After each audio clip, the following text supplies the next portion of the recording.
Hello दोस्तों, मैं अभिराज त्रिवेदी आप सभी का स्वागत करता हूं विकास स्टडी सर्किल के यूट्यूब चैनल पर। दोस्तों, आज की क्लास में हम लोग केंद्रीय शिक्षक पात्रता परीक्षा सीटेट 2013 जो कि 28 जुलाई 2013 को प्रस्तावित हुई थी, उसके प्राथमिक स्तर के पेपर में बाल विकास एवं शिक्षा शास्त्र के 30 प्रश्नों को हल करेंगे। तो दोस्तों, वीडियो को बिना स्किप किए हुए वीडियो के साथ अंत तक अवश्य बने रहें। चैनल को अधिक से अधिक सब्सक्राइब करें, वीडियो को लाइक ज़रूर करें और वीडियो को शेयर भी करें। दोस्तों, जैसा कि आप सभी को पता होगा कि आपकी परीक्षा दिसंबर से जनवरी माह में प्रस्तावित है, तो उस दृष्टि से अगर देखा जाए तो आपके लिए प्रीवियस ईयर, अगर सीटेट का मंत्र पहला पूछा जाए तो प्रीवियस ईयर पेपर सॉल्व करना बहुत ही ज़रूरी होता है। तो दोस्तों, उसी संदर्भ में हम लोगों ने 2012 का पेपर पूरा सॉल्व कर लिया है और आज की क्लास में हम लोग सीटेट 2013 के पेपर में बाल विकास एवं शिक्षा शास्त्र के प्रश्नों को हल करेंगे। तो चलिए दोस्तों, बिना समय गंवाए अपने पहले क्वेश्चन की तरफ बढ़ते हैं। पहला क्वेश्चन है, खाली स्थान के अतिरिक्त बुद्धि के निम्नलिखित पक्षों को स्टर्नबर्ग के तीतंत्र सिद्धांत से संबोधित किया जाता है। क्वेश्चन क्या कह रहा है, क्वेश्चन पहले आप ध्यान से समझिए, उसके बाद ही जवाब दीजिए। क्वेश्चन कह रहा है, स्टर्नबर्ग का जो तीतंत्र सिद्धांत था उसमें कौन कौन से अवयव आते थे और ऐसा कौन है जो नहीं आता है। तो दोस्तों, इसमें पहला दिया है अवयवभूत, दूसरा दिया है सामाजिक, तीसरा दिया है आनुभविक, चौथा दिया है संदर्भगत। तो दोस्तों, इसमें जो आपका आंसर होगा पहले में आंसर होगा सामाजिक, यानी कि समझेंगे अब जो स्टर्नबर्ग का तीतंत्र सिद्धांत है उसमें अवयवभूत, अनुभाविक और संदर्भगत ये तीन आते हैं, सामाजिक का कोई रोल नहीं है। तो वही क्वेश्चन हो गया हमारा, इसमें नहीं वाला एक तरीके से पूछा गया है के अतिरिक्त। समझना दोस्तों, क्वेश्चन की पहले लैंग्वेज समझना सीटेट में, उसके बाद ही आप लोग उसका जवाब देना। तो इसमें सामाजिक स्तर इनके त्रितंत्र सिद्धांत में शामिल नहीं है, बाकी ये तीन, ये अनुभवगत, अनुभाविक और ये संदर्भगत, ये तीनों हैं। तो आशा करता हूं दोस्तों आप लोगों को चीज़ें बहुत अच्छे से क्लियर हुई होंगी। आज का दूसरा क्वेश्चन है दोस्तों, हार्वर्ड गार्डनर के बुद्धि का सिद्धांत खाली स्थान पर बल देता है। जो हार्वर्ड गार्डनर सर हैं, उन्होंने, आप सभी को जानकारी होगी कि उन्होंने बहुबुद्धि सिद्धांत का प्रतिपादन किया। तो उसी से रिलेटेड क्वेश्चन है, हार्वर्ड गार्डनर का बुद्धि का सिद्धांत खाली स्थान पर बल देता है। पहला है सामान्य बुद्धि, दूसरा है विद्यालय में आवश्यक समान योग्यताएं, और अगला है प्रत्येक व्यक्ति की विलक्षण योग्यताओं, अगला है शिक्षार्थियों के अनुबंधित कौशलों। तो दोस्तों, इसमें आपका हो जाएगा ऑप्शन नंबर 3, प्रत्येक व्यक्ति की विलक्षण योग्यताओं पर बल देता है, क्योंकि हार्वर्ड गार्डनर का सिद्धांत ही है बहुबुद्धि का सिद्धांत। तो बहुबुद्धि के सिद्धांत में कोई पर्टिकुलर एक शिक्षार्थी या एक विद्यालय या नॉर्मल बुद्धि की बात नहीं की जाएगी, उन्होंने अनेक प्रकार की बुद्धियां बताई हैं। तो दोस्तों, इसलिए इसमें प्रत्येक व्यक्ति की विलक्षण योग्यताओं पर बल देता है, ये वाला ऑप्शन आपका बिल्कुल सही हो जाएगा। आगे बढ़ते हैं, तीसरा क्वेश्चन है, था, फा, चा ध्वनियाँ हैं। तो दोस्तों, पहला इसमें ऑप्शन है रूपिम, दूसरा है लेखीय, चौथा है शब्दिम और चौथा है स्वनिम। तो दोस्तों, था, फा, चा ध्वनियाँ कौन सी हैं? ऑप्शन नंबर 4 इसमें आपका बिल्कुल राइट आंसर होगा। ये स्वनिम ध्वनियाँ हैं, ये स्वनिम ध्वनियाँ कही जाती हैं। आगे बढ़ते हैं, क्वेश्चन नंबर 4 है, कक्षा में जेंडर रूढ़िबद्धता से बचने के लिए एक शिक्षक को, कक्षा में जेंडर रूढ़िबद्धता से बचने के लिए एक शिक्षक को क्या करना चाहिए? वही 4 ऑप्शन दिए हैं, देखेंगे। लड़के लड़कियों को एक साथ पारंपरिक भूमिकाओं में रखना चाहिए। अगला है, अच्छी लड़की अच्छा लड़का कहकर शिक्षार्थियों के अच्छे कार्य की सराहना करनी चाहिए। अगला है, कुश्ती में भाग लेने के लिए लड़कियों को निरुत्साहित करना चाहिए। तो ये तो बिल्कुल गलत हो जाएगा। अगला है, लड़कों को जोखिम उठाने और निर्भीक बनाने के लिए प्रोत्साहित करना चाहिए। तो दोस्तों, लड़कों की केवल यहाँ पे बात हो रही है, तो ये भी बिल्कुल गलत हो जाएगा। और अच्छा लड़की अच्छी लड़की की सराहना, ये भी आपका गलत हो जाएगा। लड़के और लड़कियों को एक साथ अपरंपरागत भूमिकाओं में रखना चाहिए। लड़के और लड़कियों को एक साथ बिना भेदभाव किए रखेंगे तो वहाँ पे जेंडर रूढ़िबद्धता जैसी समस्या खत्म होगी। तो एक शिक्षक को कक्षा में जेंडर रूढ़िबद्धता को खत्म करने के लिए ये वाला जो आपका पहला वाला ऑप्शन है बिल्कुल सटीक है। तो आपका इसमें पहला ऑप्शन बिल्कुल सही हो जाएगा। आगे बढ़ते हैं, क्वेश्चन नंबर 5 है हमारा, विद्यालयों को किसके लिए वैयक्तिक भिन्नताओं को पूरा करना चाहिए? विद्यालय को किसके लिए वैयक्तिक भिन्नताओं को पूरा करना चाहिए? ऑप्शन देख लेते हैं।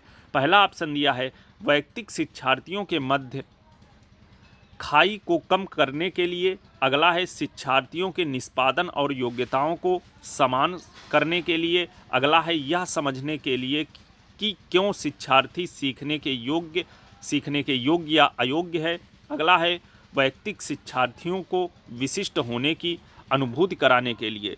तो दोस्तों, आपका जो क्वेश्चन नंबर 5 है, इसमें आपका सही ऑप्शन होगा ऑप्शन नंबर 3, यह समझने के लिए कि क्यों शिक्षार्थी सीखने के योग्य या अयोग्य है। जो वैयक्तिक भिन्नताओं का विद्यार्थियों के लिए वैयक्तिक भिन्नताओं को पूरा करना चाहिए, किस लिए पूरा करना चाहिए, तो इसमें ऑप्शन नंबर 3 आपका यह समझने के लिए कि शिक्षार्थी सीखने के योग्य है या नहीं है। तो दोस्तों, इसमें आपका ऑप्शन नंबर 3 बिल्कुल राइट आंसर हो जाएगा। आगे बढ़ते हैं, क्वेश्चन नंबर 6 है, शिक्षार्थियों को में वैयक्तिक भिन्नताओं का साबादत करने के लिए एक विद्यालय को किस प्रकार का सहयोग उपलब्ध करवाना चाहिए? ऑप्शन देख लेते हैं। पहला ऑप्शन दिया है बाल केंद्रित पाठ्यचर्या का पालन करना और शिक्षार्थियों को सीखने के लिए अनेक अवसर उपलब्ध कराना। सही ऑप्शन है, लेकिन देख लेते हैं, और भी हम लोग सारे ऑप्शन देख कर ही मैंने आपको पिछले पेपर में ही सॉल्व करते टाइम बताया था। आप पहले सारे ऑप्शन पढ़िए, उसके बाद ही जवाब दीजिए। अगला ऑप्शन दिया है शिक्षार्थियों में वैयक्तिक भिन्नताओं को समाप्त करने के लिए हर संभव उपाय करना। अगला है धीमी गति से सीखने वाले शिक्षार्थियों को विशेष विद्यालयों में भेजना। अगला है सभी शिक्षार्थियों के लिए समान स्तर की पाठ्यचर्या का अनुगमन करना। तो दोस्तों, जो आपका क्वेश्चन नंबर 6 है, क्वेश्चन नंबर 6 में ऑप्शन नंबर ए, वैयक्तिक भिन्नताओं के लिए विद्यालय का क्या सहयोग करना चाहिए, तो ऑप्शन नंबर 1 बिल्कुल आपका राइट आंसर होगा, बाल केंद्रित पाठ्यचर्या का पालन करना और शिक्षार्थियों को सीखने के लिए अनेक अवसर उपलब्ध कराना। जहाँ पे आप विद्यार्थियों के लिए सीखने के लिए अनेक अवसर उपलब्ध कराने वाली बात, या विद्यार्थी सीधा किसी काम में इन्वॉल्व हो रहा है, जैसे क्षेत्र भ्रमण जैसी या कोई गतिविधि जैसे करा रहे हैं, तो वो वाले ऑप्शन आपके बिल्कुल राइट होते हैं, क्योंकि वहाँ शिक्षार्थी सीधा किसी भी कार्य करने के लिए या सीखने के पर्पज़ से सीधा उस काम को देखता है। और आप जब शिक्षार्थियों को अवसर उपलब्ध कराएंगे तो शिक्षार्थी के सीखने की गति बेहतर होगी। तो दोस्तों, इसीलिए आपका ऑप्शन नंबर ए बिल्कुल राइट आंसर होगा। आगे बढ़ते हैं, अगला क्वेश्चन है, सतत और व्यापक मूल्यांकन खाली स्थान पर बल देता है। सतत और व्यापक मूल्यांकन किस पर बल देता है, देखेंगे ऑप्शन। पहला ऑप्शन है सीखने को सुनिश्चित करने के लिए व्यापक स्केल पर निरंतर परीक्षण। अगला है सीखने को किस प्रकार अवलोकित रिकॉर्ड और सुधारा जाए, इस पर। अगला है शिक्षण के साथ परीक्षाओं का सामंजस्य। अगला है बोर्ड परीक्षाओं की अनावश्यकता पर। तो दोस्तों, जो आपका क्वेश्चन नंबर 7 है, इसमें आपका राइट आंसर हो जाएगा, सतत एवं व्यापक मूल्यांकन किस पर बल देता है, सीखने के लिए किस प्रकार अवलोकित रिकॉर्ड और सुधारा जाए, इस पर। रिकॉर्ड सुधारा जाए, इस पर सतत एवं व्यापक मूल्यांकन बल देता है। आप लोग दोस्तों ध्यान रखना, इसमें ऑप्शन नंबर 2 बिल्कुल आपका राइट आंसर होगा। आगे बढ़ते हैं, अगला क्वेश्चन है विद्यालय आधारित आकलन। जो विद्यालय आधारित आकलन होता है, इसके संदर्भ में क्वेश्चन पूछा है। पहला ऑप्शन देखेंगे, शिक्षा बोर्ड की जवाबदेही कम कर देता है। जो विद्यालय आधारित आकलन होता है, ये शिक्षा बोर्ड की जवाबदेही को कम कर देता है। अगला देख लेते हैं, सार्वभौमिक राष्ट्रीय मानकों की प्राप्ति में बाधा उत्पन्न करता है। तो बाधा उत्पन्न करने वाली तो ऐसी कोई बात नहीं होगी, आप सभी समझते होंगे, तो ये ऑप्शन आपका वैसे ही कट गया। अगला है परिचित वातावरण में अधिक सीखने में सभी शिक्षार्थियों की मदद करना। अगला है शिक्षार्थियों और शिक्षक को अगंभीर और लापरवाह बनाता है। तो ये ऑप्शन भी आपका ऐसे ही कट जाएगा। तो अब देखेंगे, बोर्ड की जवाबदेही कम कर देता है। और अगला ये वाला आप लोगों का दिया है तीसरा वाला ऑप्शन आपका क्या दिया है, सभी परिचित वातावरण में अधिक सीखने में सभी शिक्षार्थियों की मदद करना। तो यहाँ शिक्षार्थी वाली बात है, शिक्षार्थियों की मदद की जा रही, तो ये ऑप्शन आपका बिल्कुल राइट हो जाएगा। शिक्षा बोर्ड की जवाबदेही कम कर देना, ऐसी भी कोई बात नहीं होती है विद्यालय आधारित आकलन में। तो ऑप्शन नंबर 3 है जो आपका बिल्कुल दोस्तों सही हो जाएगा। उम्मीद करता हूँ आप सभी ने अपना अपना आंसर सही टिक किया होगा। थोड़ा सा क्वेश्चन को दोस्तों बेहतर तरीके से ध्यान से 1 से 2 बार पढ़ेंगे, मैं उम्मीद करता हूं कि आप सभी प्रश्नों के जवाब सही देंगे। अगला है, सीखने की तत्परता खाली स्थान की ओर संकेत करती है। जो सीखने की तत्परता होती है वो किस पर संकेत करती है, पहले देख लेते हैं। पहला ऑप्शन दिया है शिक्षार्थियों का सामान्य योग्यता स्तर। अगला है, सीखने के सातत्य में शिक्षार्थियों का वर्तमान संज्ञान स्तर, संज्ञानात्मक स्तर। अगला है, सीखने के कार्य की प्रकृति को संतुष्ट करके। अगला है, थार्नडाइक का तत्परता का नियम। तो दोस्तों जो आपका क्वेश्चन नंबर 9 है, इसमें ऑप्शन नंबर 2 आपका बिल्कुल सही हो जाएगा। जो सीखने की तत्परता होती है किस पे संकेत करती है, सीखने के सातत्य में शिक्षार्थियों का वर्तमान संज्ञानात्मक स्तर, इस पर सीखने की योग्यता निर्भर करती है। आगे बढ़ेंगे, अगला है क्वेश्चन नंबर 10। क्वेश्चन नंबर 10 देखेंगे, लिखा है एक शिक्षिका की कक्षा में कुछ शारीरिक विकलांग बच्चे हैं, निम्नलिखित उनके लिए क्या करना उचित होगा। निम्नलिखित में से उनके लिए क्या करना उचित होगा। क्वेश्चन क्या कह रहा है, एक शिक्षिका की कक्षा में शारीरिक विकलांग बच्चे हैं, तो शिक्षिका को निम्नलिखित मतलब जो ऑप्शन दिए हैं उसमें से क्या करना चाहिए। ऑप्शन देख लेते हैं। पहला कुछ ऑप्शन दिया है, पहिया कुर्सी वाले बच्चे हाल लिए अपने समवयस्क साथी की मदद कर सकते हैं। मतलब क्या है, जो पहिया कुर्सी वाले बच्चे होते हैं, जो व्हील चेयर से चलते हैं, वो उसमें साइकिल जैसी होती है 3 पहिए वाली, उसके लिए वे अपने साथियों की मदद ले सकते हैं। अगला है, शारीरिक रूप से असुविधाग्रस्त बच्चे कक्षा में ही कोई वैकल्पिक गतिविधि कर सकते हैं। ठीक है, ये भी बात सही है। आगे देखते हैं, अगला दिया है, मोहन खेल के मैदान में जाने के लिए आप अपनी बैसाखियों का प्रयोग क्यों नहीं करते। अगला है, पोलियोग्रस्त बच्चे अब एक गाना प्रस्तुत करेंगे। तो दोस्तों जो आपका क्वेश्चन नंबर 10 है, इसमें राइट आंसर होगा ऑप्शन नंबर 3, मोहन खेल के मैदान में जाने के लिए आप अपनी बैसाखियों का प्रयोग क्यों नहीं करते। जब आप बैसाखियों की सहायता से, बैसाखियों की मदद से थोड़ा चल सकते हैं तो आप खेल के मैदान में जाइए। ऐसा नहीं है कि ग्राउंड में कोई गतिविधि चल रही है तो आप क्लास में ही रहें, ऐसा नहीं। उन बच्चों को भी, एक टीचर को यही चाहिए कि उन बच्चों को भी, जो सामान्य बच्चे हैं, उनके साथ अगर वो खेल नहीं सकते तो एटलीस्ट देख सकते हैं, ऐसा प्रबंध करना चाहिए। तो इसलिए ऑप्शन नंबर 3 आपका इसमें बिल्कुल राइट आंसर होगा। आगे बढ़ते हैं, अगला क्वेश्चन है, खाली स्थान के अतिरिक्त निम्नलिखित सभी के कारण अधिगम अक्षमता उत्पन्न हो सकती है। मतलब फिर इसमें निगेटिव वाली बात पूछ रहा है, के अतिरिक्त ऐसा कौन है कि जिसके कारण, एक के कारण, किसी के कारण अधिगम अक्षमता उत्पन्न नहीं होगी, बाकी सभी के कारण अधिगम अक्षमता उत्पन्न होगी। ऑप्शन देख लेंगे, सेरेब्रल डिसफंक्शन, अगला है संवेगात्मक विघ्न, अगला है व्यवहारगत विघ्न, अगला है सांस्कृतिक घटक कारक। तो दोस्तों आपका जो क्वेश्चन नंबर 11 है, उसमें जो ऑप्शन नंबर 4 है सांस्कृतिक कारक, इसके कारण आपकी अधिगम अक्षमता उत्पन्न नहीं होगी, क्योंकि सांस्कृतिक जैसी अधिगम अक्षमता में कुछ नहीं होता है। और बाकी ये 3 जो हैं, सेरेब्रम डिसफंक्शन और संवेगात्मक विघ्न, व्यवहारात्मक विघ्न, ये अधिगम अक्षमता उत्पन्न करने वाले कारक होते हैं। आगे बढ़ते हैं, अगला है क्वेश्चन, बहुत बढ़िया क्वेश्चन है दोस्तों। इस टॉपिक से आपके परीक्षा में क्वेश्चन जरूर आता है। एक समावेशी विद्यालय, इसके संदर्भ में क्या है, देखेंगे ऑप्शनों को। पहला ऑप्शन दिया है, शिक्षार्थियों की योग्यताओं की परवाह किए बिना सभी के लिए अधिगम परिणामों को सुधारने के लिए प्रतिबद्ध होता है।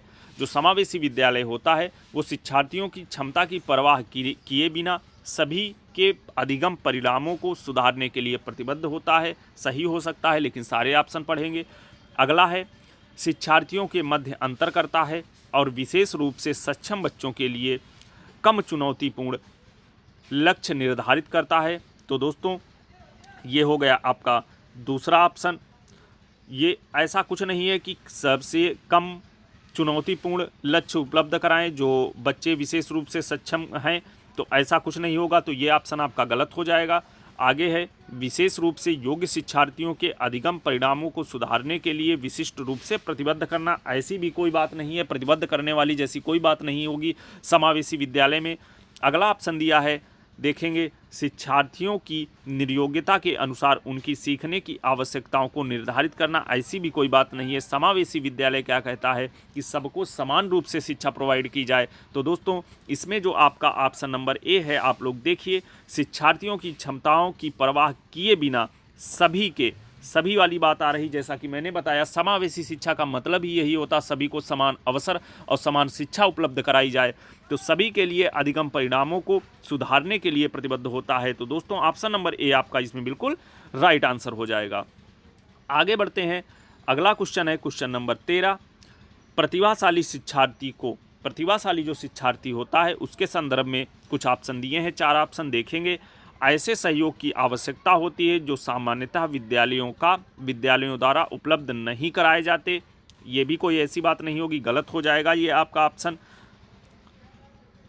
अगला है, 1 मिनट दोस्तों देखेंगे, प्रतिभाशाली शिक्षार्थी को देखेंगे, ऐसे सहयोग की आवश्यकता होती है जो सामान्यतः विद्यालयों द्वारा उपलब्ध नहीं कराए जाते। और अन्य ऑप्शन देखेंगे, शिक्षक के बिना अपने अध्ययन को व्यवस्थित कर लेते हैं। ये वाली बात गलत हो जाएगी। शिक्षक के बिना अपनी अध्ययन को व्यवस्थित कर लेते हैं प्रतिभाशाली बच्चे, ऐसा कोई ज़रूरी नहीं है। अगला है, अन्य शिक्षार्थियों के लिए अच्छे मॉडल बन सकते हैं। ऐसी भी कोई बात नहीं है, ये भी गलत हो जाएगा। और अधिगम निर्योग्यता नहीं हो सकते, अधिगम निर्योग्य वो बच्चे हो सकते हैं, ऐसी भी कोई बात नहीं है। तो जो ऑप्शन नंबर ए आपका दिया है, देखिए दोस्तों, ऐसे सहयोग की आवश्यकता होती है जो सामान्यतः विद्यालयों द्वारा उपलब्ध नहीं कराए जाते। ये प्रतिभाशाली शिक्षार्थी होते हैं क्योंकि वो ज़्यादा क्रिएटिव होते हैं विद्यालय में। विद्यालय से तो ऐसा नहीं है कि विद्यालय द्वारा उनको सिखाया नहीं जाएगा, लेकिन विद्यालय के अतिरिक्त भी वो बाहर से भी और कुछ अच्छे तरीके से सीखते हैं। तो दोस्तों विद्यालय और उनके एटमॉस्फेयर, घर, परिवार, क्षेत्र भ्रमण, हर जगह की भूमिका ज़्यादा निर्भर करती है। तो दोस्तों आपका जो ऑप्शन नंबर ए है प्रतिभाशाली बालकों के संदर्भ में, ये बिल्कुल राइट आंसर होगा। आगे देखते हैं, खाली स्थान के कारण प्रतिभाशालिता होती है। किसके कारण प्रतिभाशालिता होती है देखेंगे, आनुवंशिक रचना, अगला है वातावरणीय अभिप्रेरणा, जैसा और अगला दिया है 1 और दोनों, अगला है मनोसामाजिक कारक। दोस्तों जैसा कि मैंने आपको अभी जस्ट इसके ऊपर वाले क्वेश्चन में बताया कि जो प्रतिभाशालिता बच्चों में होती है वो ऐसा नहीं है कि उनका नॉर्मली विद्यालय से ही कुछ हो। प्रतिभाशाली बच्चे जो होते हैं वो उनकी आनुवंशिक देन भी होती है और उनके एटमॉस्फेयर में कैसा उनके वातावरण का माहौल है उस हिसाब से भी वो प्रतिभाशाली हो सकते हैं। तो ये चीज़ जो आनुवंशिक रचना और वातावरणीय अभिप्रेरणा, ये दोनों ऑप्शन आपके सही होंगे, इसलिए ऑप्शन 1 और 2 इसमें राइट आंसर होगा। ऑप्शन 1 और 2 का संयोजन। आगे बढ़ते हैं, अगला क्वेश्चन है दोस्तों क्वेश्चन नंबर 15। बच्चों में सीखने और सुनने के लिए अधिगम योग्य वातावरण के निम्नलिखित में से कौन सा उपयुक्त है। बच्चों को सीखने और सुनने के लिए अधिगम योग्य वातावरण के लिए निम्नलिखित में से कौन सा उपयुक्त है। देखेंगे ऑप्शन, एक लंबे समय के लिए निष्क्रिय रूप से सुनना, एक लंबे समय के लिए निष्क्रिय रूप से सुनना, ऐसा कुछ नहीं होगा। निष्क्रिय रूप से सुनना एक लंबे समय के लिए गलत हो जाएगा। निरंतर गृहकार देते रहना, ऐसी भी कोई बात नहीं होगी कि निरंतर उस चीज़ को गृहकार देते रहें तो अधिगम योग्य वातावरण के लिए वो उपयुक्त हो जाएगा, ऐसी भी कोई बात नहीं है। अगला है सीखने वाले द्वारा व्यक्तिगत कार्य करना, सीखने वाले द्वारा व्यक्तिगत कार्य करना, ये भी आपका गलत हो जाएगा। अगला है शिक्षार्थियों को कुछ माह यह छूट देना कि क्या सीखना और कैसे सीखना है, तो ये ऑप्शन आपका बिल्कुल राइट आंसर हो जाएगा। थोड़ा सा दोस्तों टफ पेपर है, आप सभी को पता होगा, थोड़ा सा आप ध्यान से पेपर को करिए, उसके बाद ही इसके जवाब दीजिए।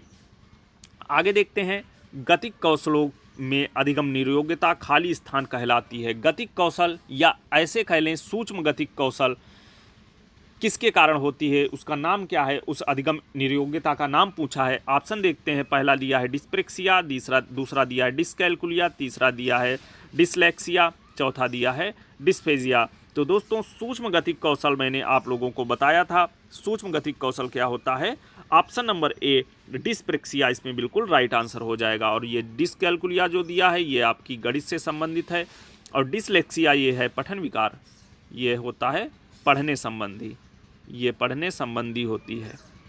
तो दोस्तों सूक्ष्म गति कौशल ये डिस्प्रेक्सिया होती है। ऑप्शन नंबर ए आपका इसमें बिल्कुल राइट आंसर होगा। क्वेश्चन नंबर 17 देखते हैं, अधिगम निर्योग्यता। अधिगम निर्योग्यता खाली स्थान ऑप्शन देखते हैं, एक स्थिर अवस्था है, एक चर अवस्था है, जरूरी नहीं कि कार्य पद्धति की हानि करे, अगला है समुचित निवेश के साथ सुधार योग्य नहीं होती। तो दोस्तों जो आपका क्वेश्चन नंबर 17 है, ये अधिगम निर्योग्यता जो होती है ये एक चर अवस्था होती है। ऑप्शन नंबर 2 इसमें आपका बिल्कुल राइट आंसर हो जाएगा।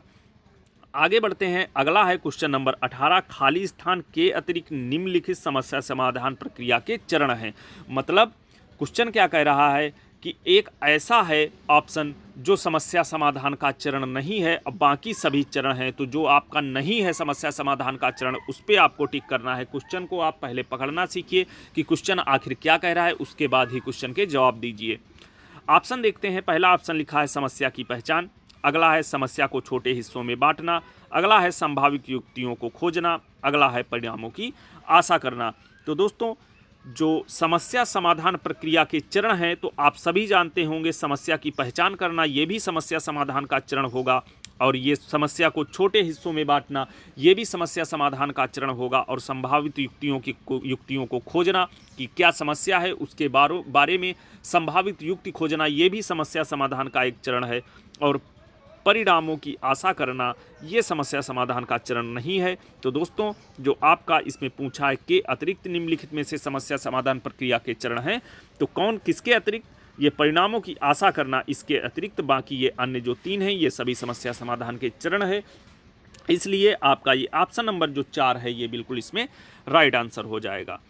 आगे देखते हैं क्वेश्चन नंबर 19। क्वेश्चन नंबर 19 कहता है, एक शिक्षक को देखेंगे, एक शिक्षक को ऑप्शन दिए हैं, शिक्षार्थियों द्वारा की गई त्रुटियों को एक भयंकर भूल के रूप में लेना चाहिए और प्रत्येक त्रुटि के लिए गंभीर टिप्पणी देना चाहिए। ऐसी कोई बात नहीं होगी, आपने ऑप्शन पढ़ते ही देख लिया होगा कि इसका गलत ये आंसर होगा।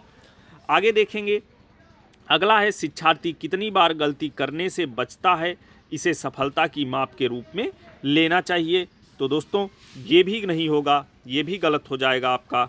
ऑप्शन नंबर 3 देखते हैं, जब शिक्षार्थी विचारों को संप्रेषित करने की कोशिश कर रहे हैं तो उन्हें ठीक नहीं करना चाहिए। अगला दिया है व्याख्यान पर अधिक ध्यान देना चाहिए और ज्ञान के लिए आधार उपलब्ध कराना चाहिए। व्याख्यान वाली भी जैसी कोई बात नहीं होगी। तो एक शिक्षार्थी वाले में ये ऑप्शन नंबर 3 है, जब शिक्षार्थी विचारों को संप्रेषित कर रहा हो, जो यानी कि शिक्षार्थी जब हो एक बालक जब अपने विचार व्यक्त कर रहा हो, तो अगर उसके कुछ त्रुटियां हो रही हैं तो उन त्रुटियों को उस समय नहीं सुधारना चाहिए। एक शिक्षक का ये दायित्व होना चाहिए कि उन त्रुटियों को आप बाद में सही कर सकते हैं। तुरंत अगर वो अपने विचारों को व्यक्त कर रहा है तो अगर आप वहीं पे उस बच्चे को टोक देंगे तो पहली बात आगे चल के वो विचारों को व्यक्त ही नहीं कर पाएगा और बोलने में हिचकिचाएगा। तो ये वाला जो त्रुटियों के संबंध में एक शिक्षक को ये वाली बात जो होगी ये भी बिल्कुल सही आंसर होगा, ऑप्शन नंबर 3।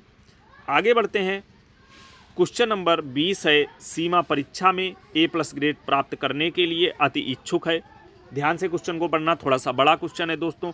सीमा परीक्षा में A+ ग्रेड प्राप्त करने के लिए इच्छुक है जब वह परीक्षा भवन में दाखिल होती है तथा परीक्षा प्रारंभ होती है वह अत्यधिक नर्वस हो जाती है। ये दोस्तों सबके साथ होता है। जब क्या कह रहा है कि सीमा परीक्षा में एक A ग्रेड प्राप्त करने के लिए इच्छुक है और जब वह लेकिन परीक्षा हॉल में जब वह जाती है तो वह क्या करती है, वह नर्वस हो जाती है, उसके हाथ पैर ठंडे हो जाते हैं और उसके हृदय की धड़कन बहुत तेज हो जाती है और वह उचित तरीके से उत्तर नहीं दे पाती। इसका मुख्य कारण क्या हो सकता है?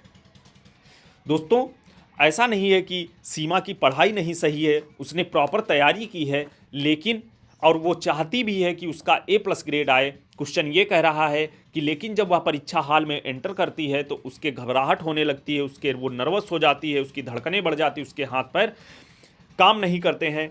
तो दोस्तों इसके संदर्भ में उसका कारण क्या हो सकता है ये पूछा है। देखेंगे, पहला है शायद वह अपनी तैयारी के बारे में बहुत आत्मविश्वासी नहीं है। ऐसी कोई बात नहीं होगी, जैसा कि मैंने आप लोगों को अभी बताया कि ऐसा नहीं है कि सीमा की तैयारी बेहतर नहीं है, सीमा की तैयारी बिल्कुल सही है। तो ये वाला ऑप्शन आपका बिल्कुल इसमें गलत हो जाएगा। आगे देखेंगे, शायद वह इस परीक्षा के परिणाम के बारे में बहुत अधिक सोचती है।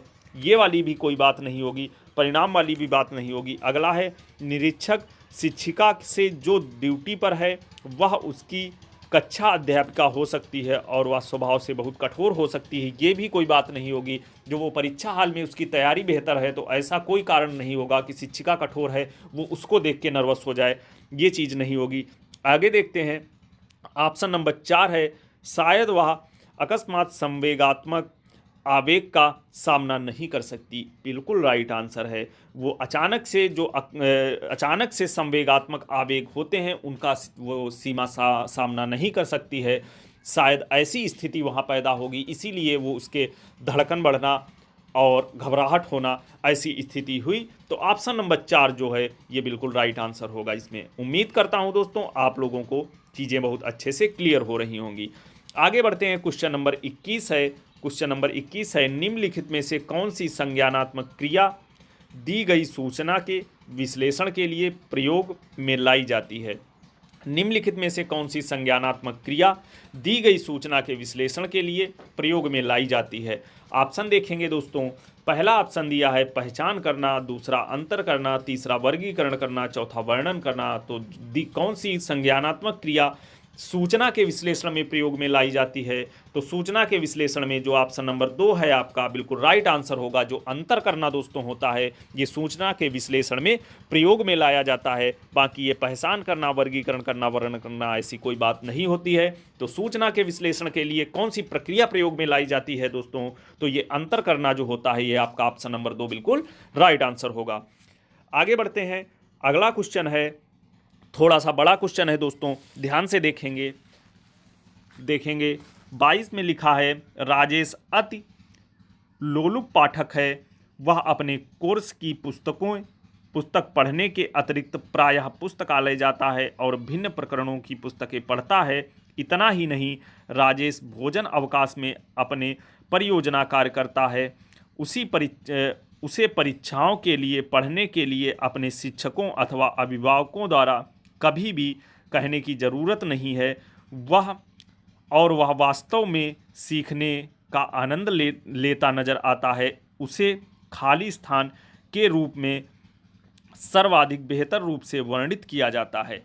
कहानी क्या है इसके राजेश के संदर्भ में कि जो राजेश क्या करता है, वह अपने कोर्स की पुस्तकें तो पढ़ता ही है दोस्तों, उसके अतिरिक्त भी अन्य वो पुस्तकालय में जाके पुस्तक पढ़ा करता है और उसे कोई टीचर को या उसके पेरेंट्स को कहने की ज़रूरत नहीं पड़ती कि बेटा आप पढ़िए। वो अपने मन से ही पढ़ाई करता है और दोस्तों वो पढ़ने में ऐसा देखा गया है कि वो आनंद की अनुभूति करता है। तो उसके संदर्भ में पूछा है कि कौन सा बेहतर रूप से वर्णित किया जा सकता है। देखेंगे ऑप्शन, तथ्य आधारित शिक्षार्थी। अगला है शिक्षक अभिप्रेरित शिक्षार्थी। अगला शिक्षक अभिप्रेरित शिक्षार्थी नहीं हो सकता, क्योंकि शिक्षक अभिप्रेरित शिक्षार्थी दोस्तों वो होता है जो शिक्षक द्वारा अभिप्रेरित किया जाता है, वो शिक्षक अभिप्रेरित शिक्षार्थी होता है। और तथ्य आधारित की एक पर्टिकुलर तथ्य के बारे में ही सोचना ऐसा भी कुछ नहीं है, क्योंकि वो अन्य पुस्तकालय में जाके अन्य तरीके की भी पुस्तकों को पढ़ता है। अगला है आकलन आधारित शिक्षार्थी, ये भी नहीं होगा।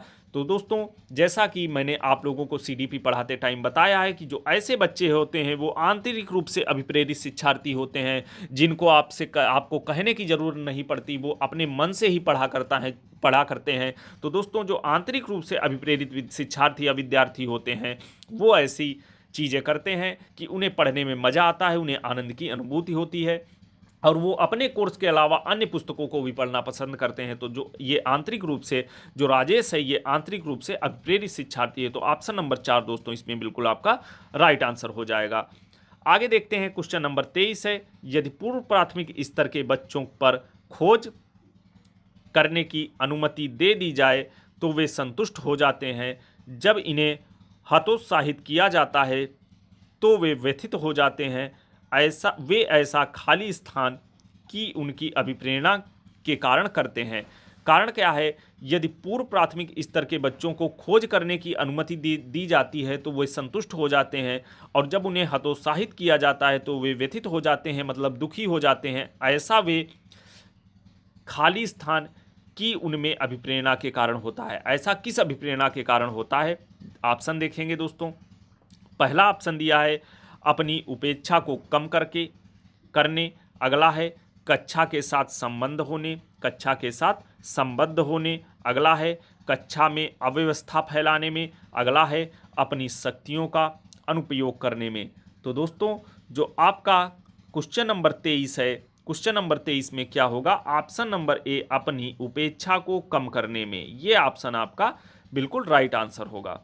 आगे बढ़ते हैं, क्वेश्चन नंबर 24 है मानव बुद्धि एवं विकास की समझ को खाली स्थान के योग्य बनाती है। जो मानव बुद्धि एवं विकास की समझ शिक्षक को किसके योग्य बनाती है, ऑप्शन देखेंगे। पहला ऑप्शन दिया है शिक्षण के समय शिक्षार्थियों के संवेगों पर नियंत्रण बनाए रखने। जो शिक्षण के समय होता है वो शिक्षार्थियों के संवेगों पर नियंत्रण बनाए रखने। अगला है विविध शिक्षार्थियों के शिक्षण के बारे में स्पष्टता। अगला है शिक्षार्थियों को यह बताने कि वे अपने जीवन में कैसे सुधार कर सकते हैं। अगला है निष्पक्ष रूप से अपने शिक्षण अभ्यास। तो दोस्तों जो क्वेश्चन नंबर 24 है इसमें आपका राइट आंसर क्या होगा, ऑप्शन नंबर 2 विविध शिक्षार्थियों के शिक्षण के बारे में स्पष्टता। तो दोस्तों जो मानव बुद्धि एवं विकास की समझ शिक्षक को किसके योग्य बनाती है, ये विविध शिक्षार्थियों के शिक्षण के बारे में स्पष्टता। आगे बढ़ते हैं, अगला है क्वेश्चन नंबर 25 निम्नलिखित में से कौन सा सत्य है। निम्नलिखित में से कौन सा सत्य है देखेंगे। ऑप्शन विकास और सीखना समाज सांस्कृतिक संदर्भों से अप्रभावित रहते हैं। आगे देखते हैं, अगला दिया है शिक्षार्थी एक निश्चित तरीके से सीखते हैं। अगला है खेलना संज्ञान और सामाजिक दक्षता के लिए सार्थक है। अगला है शिक्षक द्वारा प्रश्न पूछना संज्ञानात्मक विकास में बाधक है। तो ये भी नहीं होगा, ये भी नहीं होगा, ये भी नहीं होगा। आपका जो ऑप्शन नंबर 3 है, कौन चीज़ सत्य लिखी है, जो खेलना होता है संज्ञान और सामाजिक दक्षता के लिए सार्थक होता है। ऑप्शन नंबर 3 दोस्तों आपका बिल्कुल इसमें राइट आंसर हो जाएगा। आगे बढ़ते हैं, अगला क्वेश्चन है क्वेश्चन नंबर 26। क्वेश्चन नंबर 26 है बच्चे के विकास में आनुवंशिकता और वातावरण की भूमिका के बारे में निम्नलिखित में से कौन सा कथन सत्य है। बच्चे का जो विकास होता है, क्वेश्चन कह रहा है उसमें आनुवंशिक और वातावरण के संदर्भ में निम्नलिखित में से कौन सा कथन सत्य होगा। ऑप्शन देखेंगे। पहला दिया है समवयस्कों और पितृक का सापेक्ष योगदान योगात्मक नहीं होता। अगला ऑप्शन दिया है आनुवंशिकता और वातावरण एक साथ परिचालित नहीं होते। अगला है सहज रुझान वातावरण से संबंधित हैं जबकि वास्तविक विकास के लिए आनुवंशिकता जरूरी है। अगला दिया है आनुवंशिकता और वातावरण दोनों एक बच्चे के लिए 50-50% योगदान देते हैं, 50-50% योगदान देते हैं। तो दोस्तों जो आपका क्वेश्चन नंबर 26 है इसमें जो आनुवंशिक और वातावरण के संदर्भ में कौन सा सही होगा, तो ये आपका ऑप्शन नंबर ए समवयस्कों और पितृक का सापेक्ष योगदान योगात्मक नहीं होता, ये आपका बिल्कुल राइट आंसर हो जाएगा। आगे बढ़ते हैं दोस्तों, अगला क्वेश्चन है क्वेश्चन नंबर 27 सामाजिकरण। सामाजिकरण के बारे में पूछा है, इंपॉर्टेंट टॉपिक है दोस्तों, क्वेश्चन जरूर पूछता है सीटेट। एक सामाजिकरण होगा, जेंडर रूढ़िबद्धता हो गया, जीन पियाजे वाइगोस्की कोहलबर्ग से क्वेश्चन पूछता है। पेडागोजी सेक्शन जितना मैंने आपको बताया है वहाँ से क्वेश्चन जरूर बनते हैं, आप लोग देख रहे होंगे प्रैक्टिस सेटों में। देखते हैं सामाजिकरण है, पहला है शिक्षक एवं पढ़ाए गए के बीच संबंध, शिक्षक एवं पढ़ाए गए पाठ के बीच के संबंध को। अगला है समाज में आधुनिकीकरण की प्रक्रिया। अगला है समाज के मानदंडों के साथ अनुकूलन। अगला है सामाजिक मानदंडों के में परिवर्तन। तो दोस्तों क्वेश्चन नंबर 27 का आपका राइट आंसर क्या होगा। जो सामाजिकरण होता है ये समाज के मानदंडों के साथ अनुकूलन होता है, मापदंडों के साथ अनुकूलन होता है जो ये सामाजिकरण होता है। तो ऑप्शन नंबर 3 दोस्तों इसमें बिल्कुल आपका राइट आंसर हो जाएगा। आगे देखते हैं, अगला क्वेश्चन है एक पीटी खेल जो होता है ये शिक्षक क्रिकेट के खेल में अपने शिक्षार्थियों को क्षेत्र रक्षण को सुधारना चाहता है। निम्न में कौन सी युक्ति शिक्षार्थी को अपना लक्ष्य प्राप्त करने में सर्वाधिक सहायक होगी।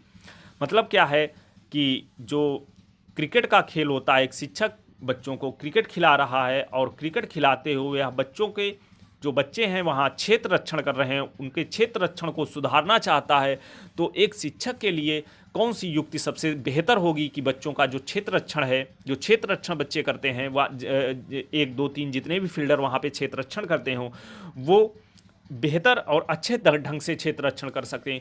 तो एक टीचर के लिए क्या युक्ति होनी चाहिए? ऑप्शन देखेंगे।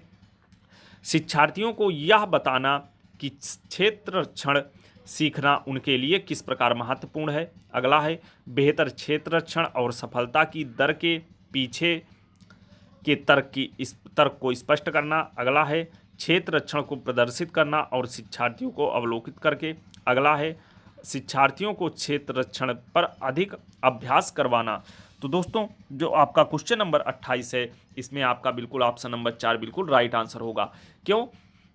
क्योंकि शिक्षार्थियों को जब अधिक क्षेत्र रक्षण का अभ्यास करवाएंगे तो वो बेहतर ढंग से क्षेत्र रक्षण करना सीख जाएगा। ऐसा नहीं है कि आज उस शिक्षार्थी से क्षेत्र रक्षण कराया गया और अगले दिन अगर आप खिला रहे हैं क्रिकेट तो उसको बाउंड्री पे लगा दें या अगले दिन विकेट कीपिंग कराने लगें, तो ऐसा नहीं होगा, वो किसी चीज़ में बेहतर नहीं हो पाएगा। अगर आप जिन शिक्षार्थियों को चुना है, आप 4 5 6 7 जितने खिलाड़ियों को चुन रहे हैं, एक टीचर को यही चाहिए कि अगर उनसे बाउंड्री पे फील्डिंग करवाना है तो उनको उसी तरीके पे फोकस्ड करा जाए, क्षेत्र रक्षण करवाना है तो वही चीज़ का बार बार वही चीज़ करवाई जाए, अगर बॉलिंग करवाना है या बैटिंग करवाना है तो उनसे वही चीज़ करवाई जाए, तो वो चीज़ उनकी बेहतर होगी। अभ्यास के कारण ही वो चीज़ उनके अंदर बेहतर तरीके से डेवलप हो पाएगी। तो दोस्तों ऑप्शन नंबर 4 है जो इसमें इस क्षेत्र रक्षण के संबंध में, ये आपका बिल्कुल राइट आंसर होगा।